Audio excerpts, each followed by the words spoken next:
बिस्मिल्लाहिर्रहमानिर्रहीम। मोहम्मद वाले मोहम्मद पर लाखों सलाम। अस्सलाम वालेकुम। उम्मीद करता हूँ तुम सब ठीक ठाक होगे और खैर ऑफिस से होगे। अच्छा, देख तो तुम लोगों ने लिया होगा कि हाउ टू डू प्रिपरेशन, भाई किस तरीके से करनी है। ये वीडियो में ना टॉपिक कुछ और था, आजकल कुछ और टॉपिक मुझे डिस्कस करना था। 5 मिनट सोचा कि भाई कौन सा मतलब वो वाला टॉपिक डिस्कस करूँ या ये टॉपिक डिस्कस करूँ। फिर सोचा कि नहीं यार, ये टॉपिक डिस्कस करना चाहिए। ठीक है ना, क्योंकि एडमिशन आने में लगभग सिर्फ 20 दिन रह गए होंगे। ठीक है ना, 20 दिन रह गए हैं लगभग एडमिशन आने में, और स्टूडेंट्स कह रहे हैं कि हमारी बिल्कुल तैयारी नहीं है, कंफ्यूज है, क्या किया जाए क्या ना किया जाए। तो सोचा कि भाई बता दूं तरीका कि जिस तरीके से अगर आप लोग पास हो सकते हैं। हाउ टू डू प्रिपरेशन करनी कहाँ से है, कौन सी बुक इस्तेमाल करनी है, सिंध की बुक इस्तेमाल करनी है, पंजाब की बुक इस्तेमाल करनी है, नई बुक इस्तेमाल करनी है, पुरानी बुक इस्तेमाल करनी है, और क्या है, कहाँ से जीके आएगी, कहाँ से इंग्लिश का पेपर आएगा। बहुत सारी चीज़ें जो हैं वो इस वीडियो के अंदर डिस्कस करने वाला हूँ। तो वीडियो को स्किप मत करना, ठीक है ना, और लास्ट तक देख लेना, फ़ायदा तुम्हारा होगा। क्योंकि आप लोग जब मुझे मैसेज करके पूछेंगे तो फिर मैं उस वक्त भी यही जो है ना रिप्लाई आएगा कि बेटा वीडियो देख लें, ठीक है। खास दूसरी चीज़ ये बता दूं कि वो स्टूडेंट्स जो प्रिपरेशन करना चाहते हैं, ठीक है ना, तो वो इस नंबर पे रब्ता कर सकते हैं।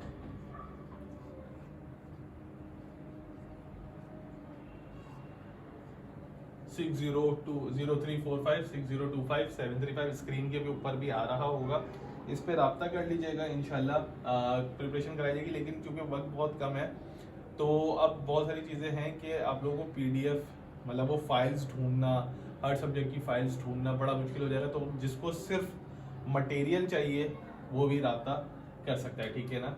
अच्छा, बात ये है कि सर प्रिपरेशन शुरू कहाँ से करें। बहुत सारे बच्चों को सवाल ये आता है कि सर प्रिपरेशन शुरू कहाँ करें। कुछ कहते हैं कि सर हम केमिस्ट्री शुरू कर लेते हैं, क्योंकि बहुत सारे बच्चों का माइंड ये होता है कि यार मैं chemistry, physics, maths, bio, accounts या स्टैट्स, इको, बैंकिंग, ये सारे सारे मतलब जो कोर्स है, एक माइंड बना हुआ है, सबका माइंड बना हुआ है कि जी अगर हम ये सब्जेक्ट्स मतलब मेजर सब्जेक्ट्स अगर हम करेंगे तो बहुत अच्छा रहेगा, बहुत अच्छे तरीके से हम परफॉर्म करेंगे और शायद इसमें नंबर हम लोग हासिल कर लेंगे। मतलब अगर जो बच्चा होता है, अगर फिर इंजीनियरिंग वाला बच्चा है तो वो इन तीनों के ऊपर ध्यान देना शुरू कर देता है बहुत ज़्यादा। और अगर कोई ये वाला बच्चा नहीं है, मतलब मेडिकल का बच्चा है, तो वो इसके ऊपर, इसके ऊपर और इसके ऊपर ध्यान देना शुरू कर देता है। और अगर कॉमर्स वाले बच्चे हैं तो वो इनके ऊपर ध्यान देना शुरू कर देता है। देखिए, अब बात ये है कि फर्स्ट ईयर और सेकेंड ईयर, अब मैं बहुत आराम से आप लोगों को जो जो डरा रहे हैं, देखो मैं जो लोगों को देखता हूँ, ठीक है ना, बहुत सारे टीचर्स जो प्रिपरेशन करवा रहे हैं वो डरा देते हैं, ठीक है ना जी। फर्स्ट ईयर की बुक से आएगा, सेकेंड ईयर की बुक से आएगा, फलाना पढ़ लो, ये कर लो, फलाना न्यूमेरिकल कर लो, ये वाला न्यूमेरिकल कर लो। नहीं यार, अगर आपको डराना ही है तो फिर फायदा क्या, मतलब डरा के तो फिर हर कोई भी पढ़ा देगा, ठीक है ना। बात यह है कि भाई हमें डर के नहीं पढ़ना। अगर डर के पढ़ोगे तो इधर दिमाग के अंदर ना डर और खौफ बैठ जाएगा, फिर पढ़ नहीं पाओगे, ठीक है। बात ये होती है कि आप लोगों ने बहुत अच्छे से और सुकून से पढ़ना है और 20-25 दिन के अंदर तैयारी मुकम्मल करनी है। अब बात ये आ गई कि सर क्या फर्स्ट ईयर के और सेकेंड ईयर के जो चैप्टर्स हैं क्या उनको पूरा पूरा पढ़ें, क्योंकि बहुत सारे स्टूडेंट टीचर्स को मैं देख रहा होता हूँ यार, वो क्या कहते हैं कि आप आ जाए हमारे पास, हम ऑनलाइन क्लासेस लेंगे। और बच्चा बोलता हो क्या ऑनलाइन क्लासेस हो रही हैं। आज तक मुझे नहीं समझ आया, मेरे नज़र में ऑनलाइन क्लासेस या फर्स्ट ईयर सेकेंड ईयर फिर से पूरी पूरी बुक्स पढ़ लेना बेवकूफ़ी है। कॉम्पिटेटिव एग्जाम होता है भाई, कॉम्पिटेटिव एग्जाम का मतलब यही होता है कि भाई कम वक्त के अंदर बहुत अच्छा परफॉर्म करना है आप लोगों को, ना कि ये कि पूरा पूरा पढ़ना है, ठीक है ना। स्टूडेंट्स, बच्चा होता है उसको नहीं ये समझ होती और सब लोग मिलकर उसको बना रहे होते हैं माहौल। तो आपने क्या करना है कि first year and second year की बुक्स, अब इसमें से सर करें क्या। भाई इसके अंदर सबको पता है कि कुछ खास चैप्टर्स होते हैं, ठीक है ना। यार जब आप फर्स्ट ईयर और सेकेंड ईयर के अंदर होंगे ना, तो आपके टीचर जिनसे आप लोगों ने पढ़ा होगा वो बोलते होंगे भाई ये खास टॉपिक्स हैं, आपने ये परफॉर्म करना है। अब देखें, भले आप पंजाब बोर्ड से हो, भले आप सिंध बोर्ड से हो, भले आप जियाउद्दीन बोर्ड से हो, ठीक है ना, कुछ खास टॉपिक्स जो होते हैं वो लाजमी होते हैं। जैसे अगर मैं मैथ्स की बात कर लूँ तो उसमें प्रोबेबिलिटी है, ठीक है ना, ये किसी भी बोर्ड से होंगे आपको लाजमी मिलेगा। अकाउंटिंग का जो बच्चा है अगर, तो भाई उसका जो है जो ट्रांजेक्शंस वाले जो सवाल आता है, डेबिट क्रेडिट वाले, ये लाजमी होते हैं। सप्लाई चेन लाजमी होती है, सप्लाई चेन बोल रहा हूँ, सॉरी, सप्लाई डिमांड ये लाजमी होती है। और अगर मैं और आगे बात करूं तो IUPAC लाजिम होता है, नोमेनक्लेचर लाजिम होता है, फॉर्मूला, कंपाउंड फार्मूलाज वगैरह, ये वो टॉपिक्स हैं। मतलब ये मैं जनरल सारी बात कर रहा हूँ कि जो बच्चे को पता होता है कि इनके बगैर मेरा फर्स्ट ईयर या सेकेंड ईयर का पेपर बनना ही नहीं है, ठीक है ना। फर्स्ट ईयर और सेकंड ईयर का पेपर मेरा बनना ही नहीं है, तो भाई मैं पहले इनको, जब मेरा फर्स्ट ईयर और सेकंड ईयर का पेपर नहीं बनना तो यूनिवर्सिटी का पेपर कैसे बन सकता है भाई इनके बगैर, ठीक है। तो कम वक्त में पहले इन टॉपिक्स को कवर करो, मतलब जो मेन टॉपिक्स हैं, भले आप वो अकाउंट्स पढ़ रहे हैं, स्टैट्स पढ़ रहे हैं, केमिस्ट्री पढ़ रहे हैं, फिजिक्स पढ़ रहे हैं, थोड़ा सा वर्किंग कर लो। अपनी 10 ईयर तुम लोगों के पास अगर होगी, ठीक है ना, 10 ईयर्स निकालो, 10 ईयर देखो, उसमें अकाउंट्स वाले बच्चे लाजमी CG करें, ठीक है ना, 10 ईयर से कर लें। आपके पास ज़्यादा टाइम नहीं है भाई, 10 ईयर से कर लो, वरना मैं बहुत अच्छा आपको तरीका बताता हूँ जो बच्चे नहीं कर रहे होते, जिनको मतलब बच्चे क्या कर रहे होते पूरा पूरा पढ़ना शुरू कर देते हैं। भाई आपकी बुक्स है ना, उनके चैप्टर के आखिर में जाओ, वहां लिखा होता है समरी, ठीक है ना, समरी, हर चैप्टर के आखिर में एक समरी होती है जिसको आप गो थ्रू कर लेना। क्योंकि देखो फर्स्ट ईयर सेकंड ईयर यार सब पढ़ कर आए हैं, कोई ऐसा नहीं है जिसने फर्स्ट ईयर जंप कर लिया और सेकंड ईयर में आ गया हो, पढ़ी सबने। बस ये है कि किसने बहुत अच्छे तरीके से पढ़ ली और किसी ने ऐसे ही पढ़ ली कि यार बस ठीक है टाइम गुजारो, लेकिन पढ़ी सबने। तो जब आप समरी होगी तो समरी में चैप्टर का पूरा, ठीक है ना, समरी डिटेल होगी, पूरी डिटेल उसके अंदर मौजूद होती है चैप्टर के अंदर। जब आप इधर से समरी से पढ़ना शुरू करेंगे तो बहुत तेजी से आप अपने चैप्टर को समझना शुरू कर देंगे। अच्छा, पहले वही चैप्टर करने में फिर कह रहा हूँ जो इंपॉर्टेंट होता है। अब बच्चा क्या कर रहा है, बच्चे के दिमाग में है कि मैं फिजिक्स के न्यूमेरिकल्स करूंगा, करता रहूंगा, न्यूमेरिकल्स आते चलेंगे। केमिस्ट्री के अंदर न्यूमेरिकल करूंगा, न्यूमेरिकल ही, क्योंकि उसको डराया इतना जाता है, उसको डरा दिया जाता है बेहिसाब कि भाई न्यूमेरिकल करने, यहाँ से करने हैं, वहां से करने हैं, ठीक है ना। या वो MCQs की बुक्स दे दी जाती है, ये लोग रट्टा मारते रहो। कितने MCQs पढ़ोगे भाई, किस हद तक MCQs पढ़ोगे? मतलब एक चैप्टर के अंदर मान लो 150 MCQs हैं, 150 MCQs क्या याद रख सकोगे उसके अंदर? तो वो भी MCQs है। अच्छा, एक नॉर्मल मेंटेलिटी बनी हुई है बच्चों की, तो ओहो एक चैप्टर के 250 MCQs, यार ये टीचर बड़ा जबरदस्त है या ये नोट्स जबरदस्त है। फजूल भाई, इस मेंटेलिटी को बदलो। जो पीछे की तरफ, मतलब जो हम पुराने लोग ये करते आ रहे थे कि नहीं जितना ज्यादा मटेरियल होगा उतना ज्यादा अच्छा होगा, नहीं, ऐसा नहीं होता। मटेरियल कम हो, इफेक्टिव हो, क्वालिटी मटेरियल हो तो सब कुछ हो जाता है, लेकिन उस चीज के लिए आप थॉरो स्टडी करें। देखिए, जान नहीं छुड़ाएंगे सर MCQs दे दें, ठीक है। बच्चे हैं कि वो क्या करते हैं, सर MCQs दे दें, जान छुड़ा लेते हैं। MCQs दे देंगे, क्या करोगे, रट्टा मार लोगे? नहीं, कॉन्सेप्ट्स क्लियर करो अपने भाई, कॉन्सेप्ट्स क्लियर करो। कॉन्सेप्ट्स क्लियर होंगे तो काम होगा, ठीक है। आपने क्या करना है, सिर्फ एक घंटा, मतलब अगर दिन का चलो 2 घंटा सिर्फ समरी पढ़ लो, हर चैप्टर की समरी पढ़ लो, 1 घंटा लगाओ समरी पढ़ लो, फिजिक्स की पढ़ लो, केमिस्ट्री की पढ़ लो, हर एक चैप्टर की समरी पढ़ते चले जाओ। और साथ में तुम लोगों को एक जो बहुत अहम चीज होती है, जो होती है जीके और इंग्लिश। असल में आप लोग इसको नजरअंदाज कर देते हैं, इन 2 चीजों को नजरअंदाज कर देते हैं।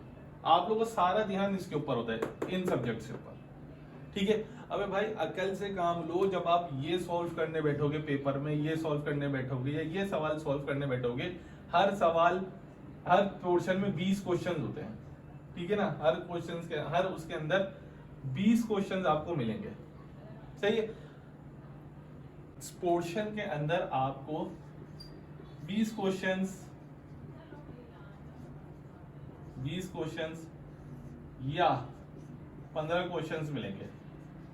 अब अगर आप इन सब्जेक्ट्स को, हैवी सब्जेक्ट्स को सॉल्व करने बैठोगे भाई, दिमाग लगेगा, ठीक है ना।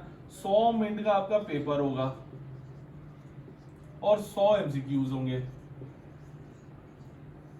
मतलब एक एमसीक्यू इक्वल टू 1 मिनट।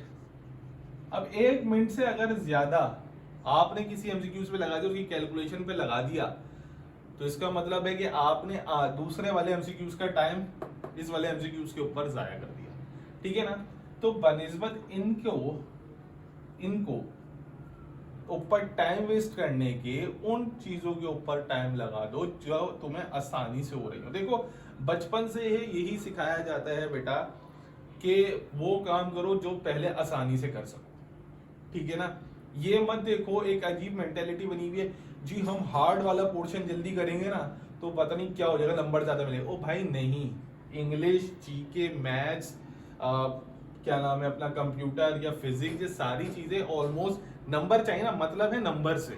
मतलब ये नहीं है कि जी मैं केमिस्ट्री पहले अटेम्प्ट करूंगा या मैथ्स अटेम्प्ट करूंगा या मैं क्या नाम है बायो अटेम्प्ट करूंगा तो मेरे नंबर अच्छे आएंगे। नहीं भाई, ये चीजें नहीं होती। ये देखा जाता है कि आपके जो मार्क्स हैं आपने किस तरीके से हासिल करने हैं, वो सब आप कोई सा भी पोर्शन अटेम्प्ट करो तो कोशिश ये करो कि भाई अपनी जीके और इंग्लिश मजबूत करो। अब जीके में क्या करें सर, अब जीके में बहुत सारे टॉपिक हैं, बहुत सारे टॉपिक्स हैं, कहाँ से करें, क्या क्या पढ़ें। तो मैं बहुत आसान सी चीज बता सकता हूँ आपको कि जीके के लिए आप रोज न्यूज देख लें, रात 9 बजे वाली, आपको पता चलेगा कि करंट अपडेट्स क्या है, ठीक है ना।